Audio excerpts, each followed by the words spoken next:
Alright, now the molar will be waxed in much the same way. The only difference is this molar will be screw retained, so we're not waxing a post, we're actually waxing a full crown. But that also means that we're going to start the same way.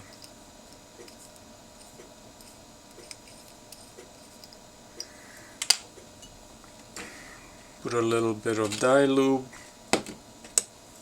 on the waxing post, just so we can remove it easily. And we just start waxing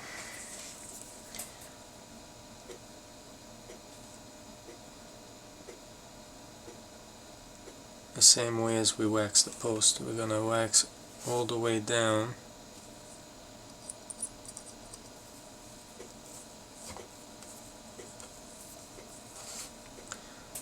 to the tie base.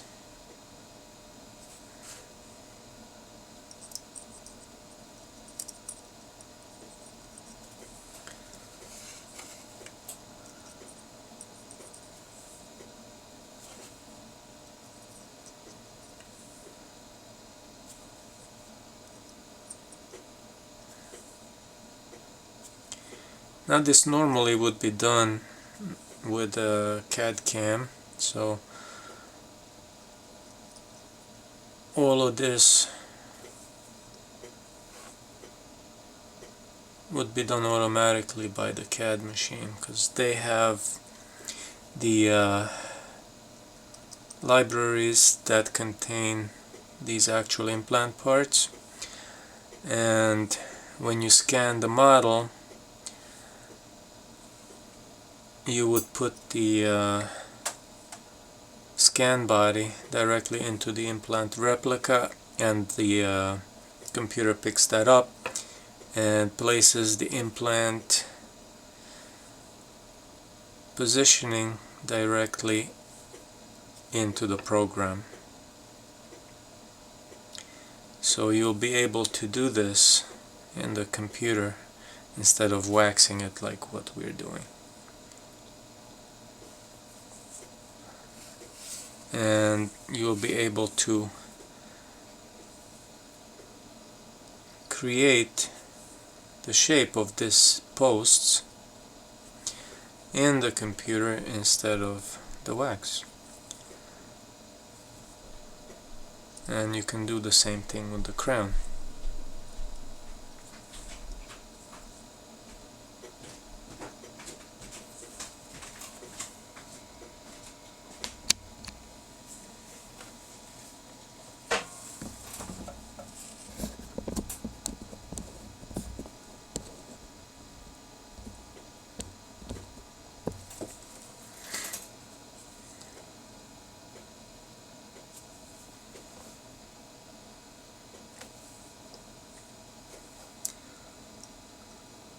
So now we just keep building it up.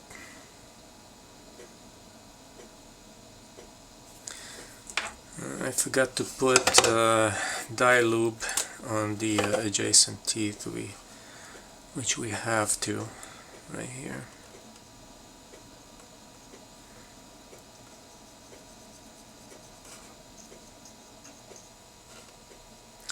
This way the wax doesn't get stuck.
So we can just keep adding wax until we get to a full contour wax up.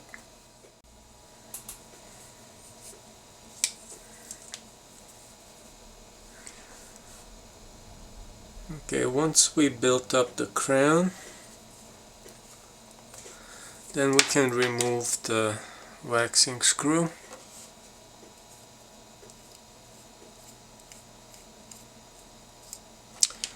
And replace it with a regular screw.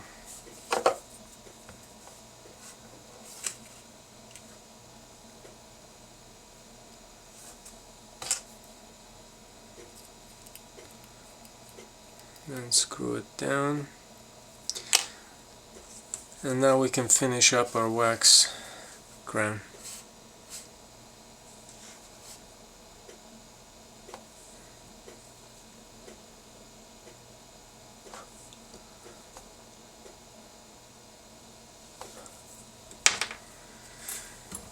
Let's put it on into our articulator and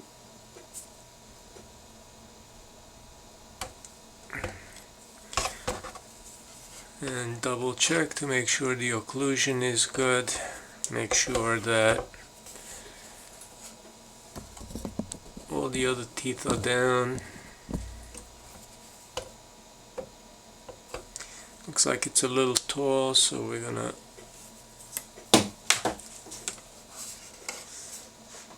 looks like we cracked it a little bit, so we're gonna fix it up. Infuse the cracks.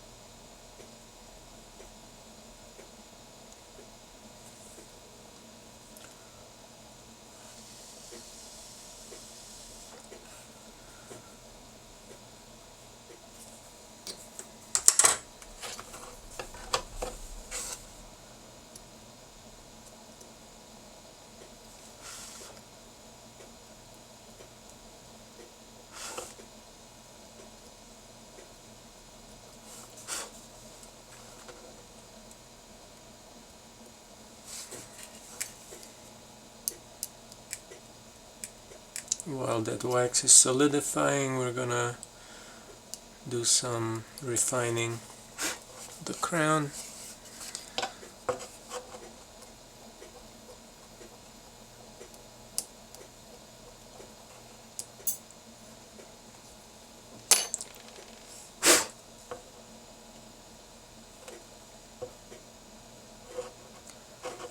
Like I said, this wax is very fragile. So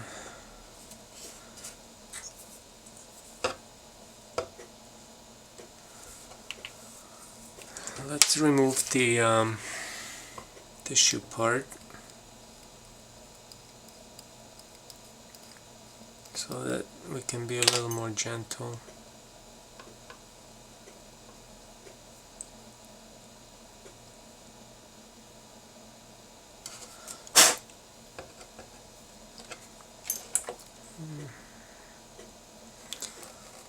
Let's make sure that this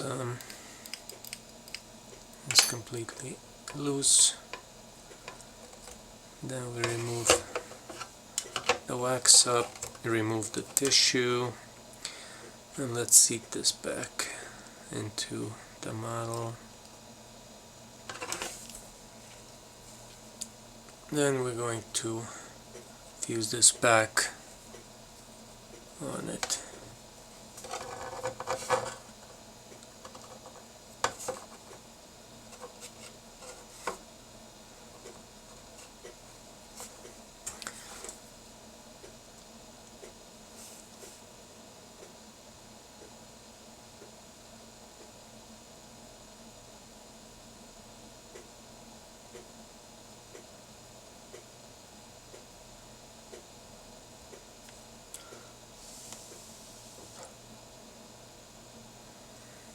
You just have to make sure that before we try to take it out, this wax is completely solidified.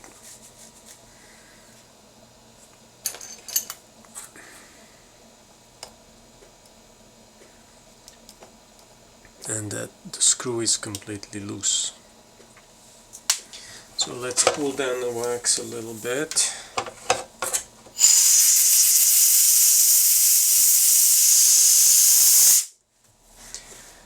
And then remove it.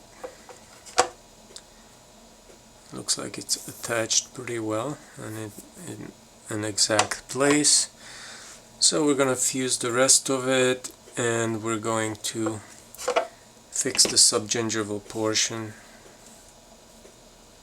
nice and smooth. So let's fuse this together. Fuse this together. And then we're going to smooth out the wax. And we see the line here, that's your gingival finish line. But in this case, we're just going to make it nice and round and make sure that as the tooth transitions into the gingiva, it transitions smoothly and along the same lines as the adjacent teeth. That will allow the gingiva not to collapse and create a very harmonious structure with the adjacent tooth.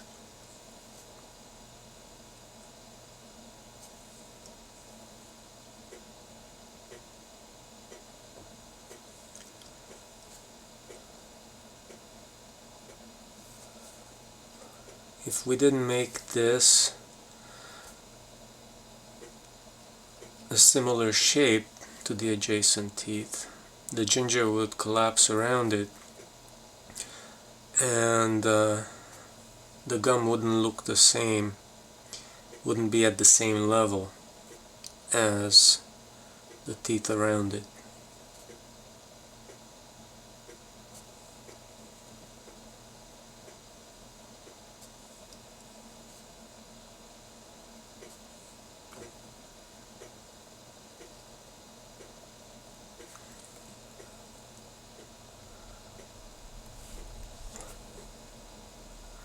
So here, since the implant is so skinny compared to the actual root structure of the teeth next to it, we're going to have to bulk this gingiva, subgingival area of this tooth out to make it similar in shape to the root structures of the original teeth.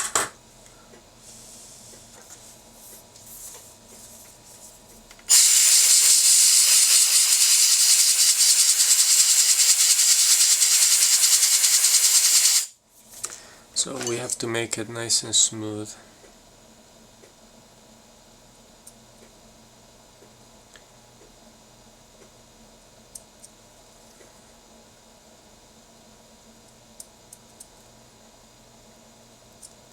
But this one will be convex or round.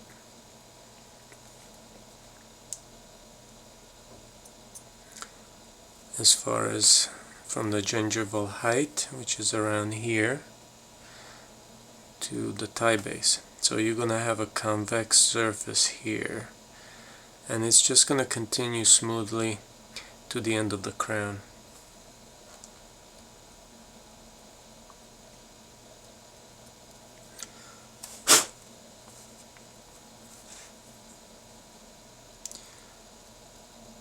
You have to make sure we open up the gingival embrasures also, so that floss can be threaded through it, and there's enough space for the interdental papilla.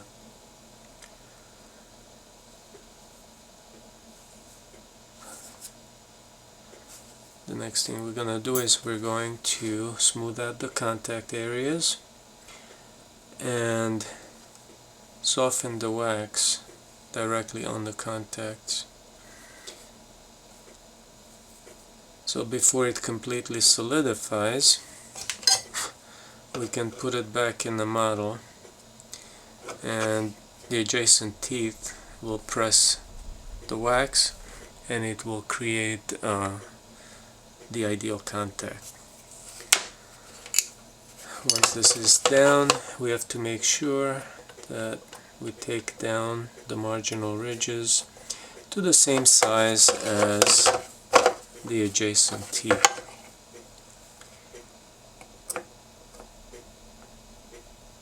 We have to do all of this before we start putting any anatomy in it.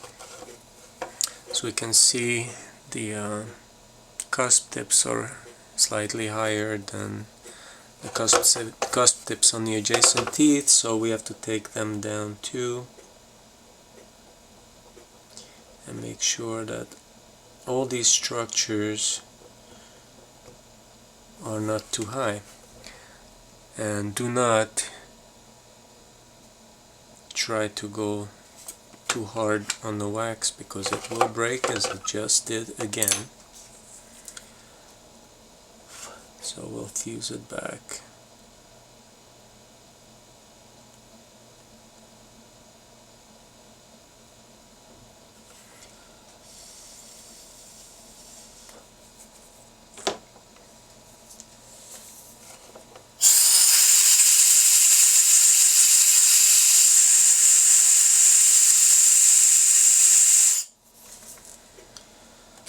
And continue with our shaping. And this time we'll be more gentle.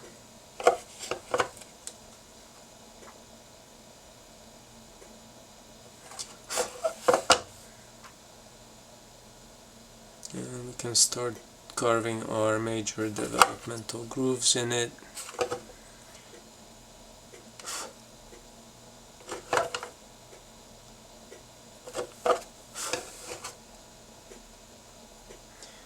Don't forget this is an upper, so don't forget the oblique ridge.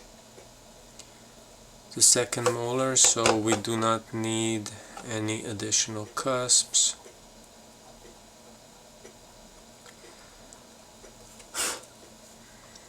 The mesial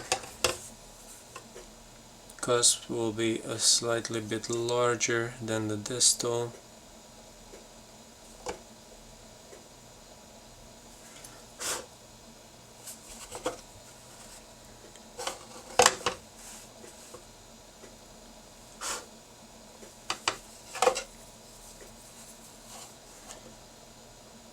So just make everything as harmonious as possible before we put it back on the articulator to check occlusion.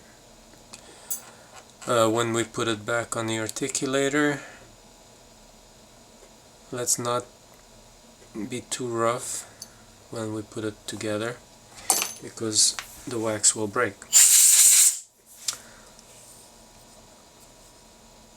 So if we can do that gently, let's tighten the screw a little bit.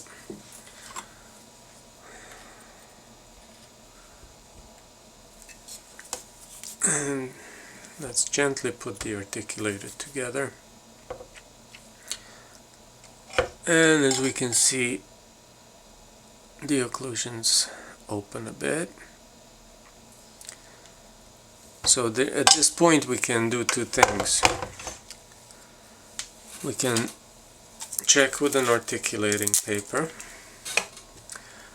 or we can soften the wax and squish it down. So let me check with the articulating paper first.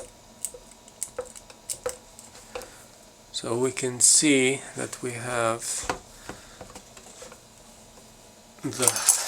a little high spot right there. So let's see if we can just adjust the wax up.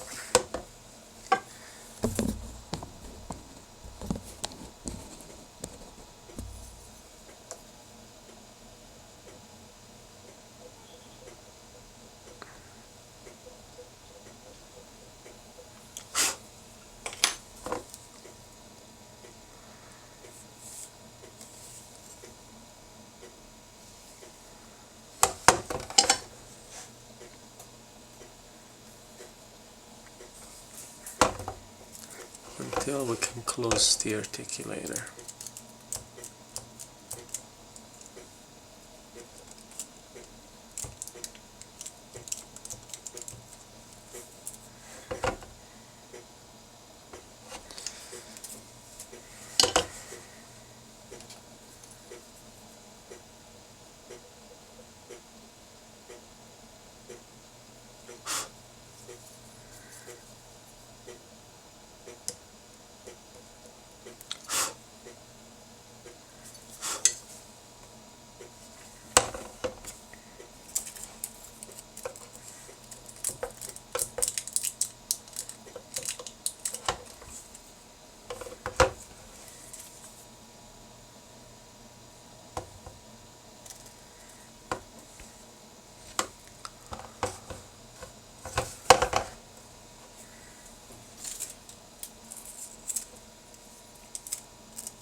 If you can hear, it's very soft tap, so that means the wax is still high.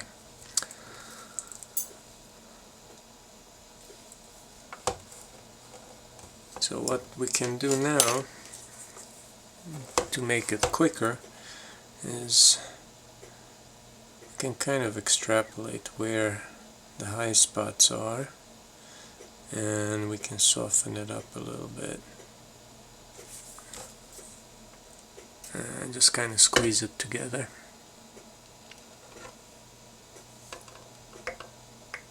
Now we can hear the stone. So, as you can see, we got the cusp tips from the opposing tooth here. So now we know exactly where the high spots are, which are not there anymore. So now I can just take this off the articulator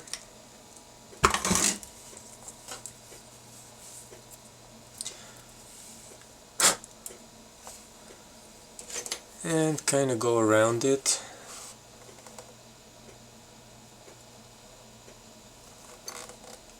and make some grooves.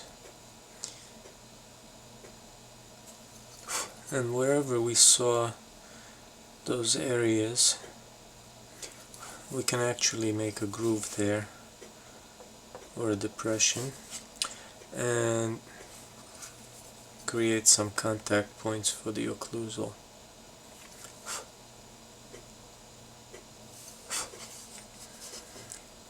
And smaller areas that were just slightly high, we can leave them alone and maybe just smooth them out a little bit, because those will become high spots once we press this crown.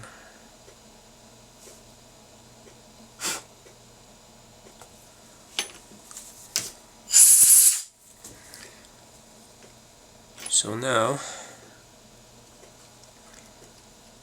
we just smooth the crown out.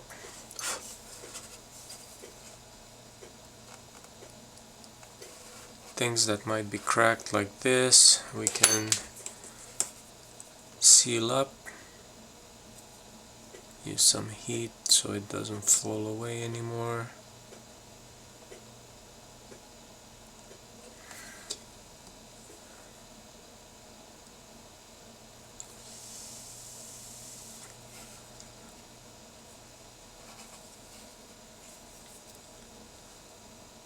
Some of the areas that need some wax, we can add wax to.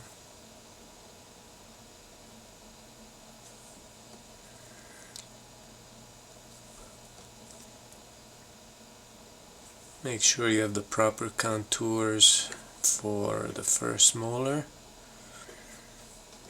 Remember, it's supposed to be a rhomboidal shape. especially for the second molar where you have a slightly bigger mesial cusp. It should be pointing towards the mesial, kind of dragging the shape forward, so it's gonna have a little more extreme rhomboidal shape than the first molar.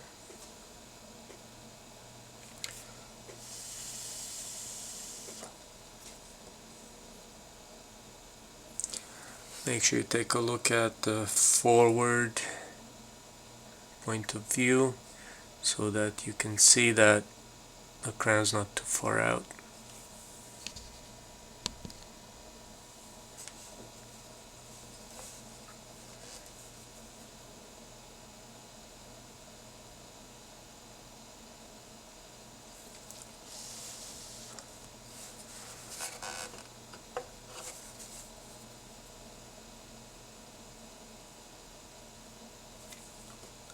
And smooth out the occlusion a little bit.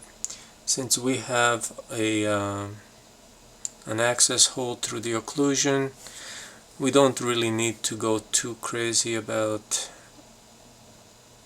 anatomy as far as grooves and ridges are concerned. We just want to make sure that the main anatomical structures are there.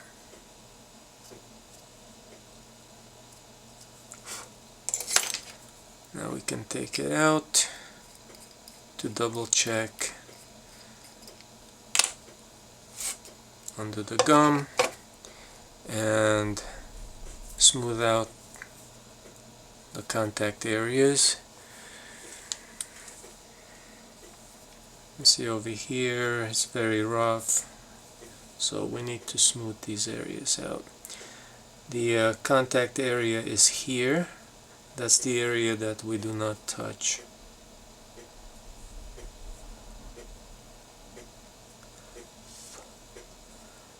We just kind of smooth around the outside.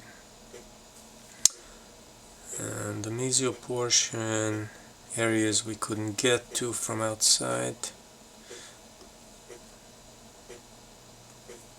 we can just smooth out all interproximals.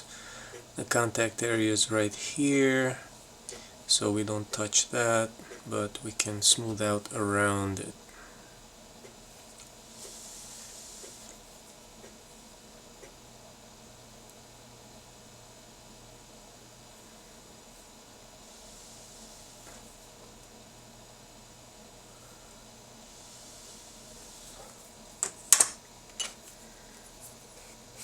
And little areas like this here, you can round this up a little bit more.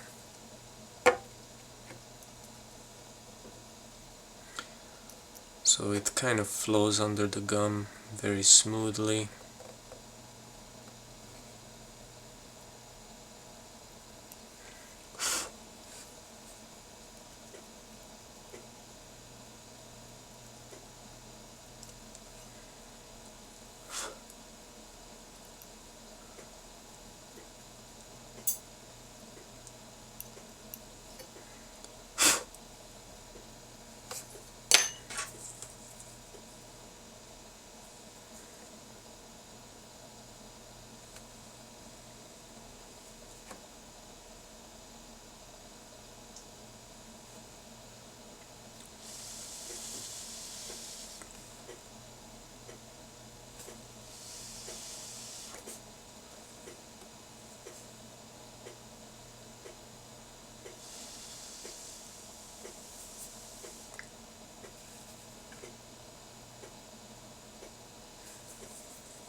Now very carefully just flow a tiny bit of wax right into the contact area just to smooth it out. Make sure you pick up a little bit of wax with your waxing instrument, because I want to add just a ever so slight amount of wax to it. So this way when we press it, it's going to be a little tight, and we will adjust it slowly with a handpiece. So this is our wax up.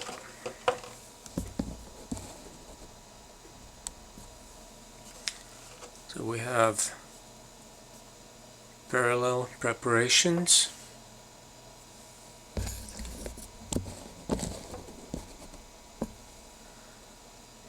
That we checked with the surveyor, and we have a screw retained crown which has a nice subgingival contour that will allow us to make a similar crown to the adjacent teeth.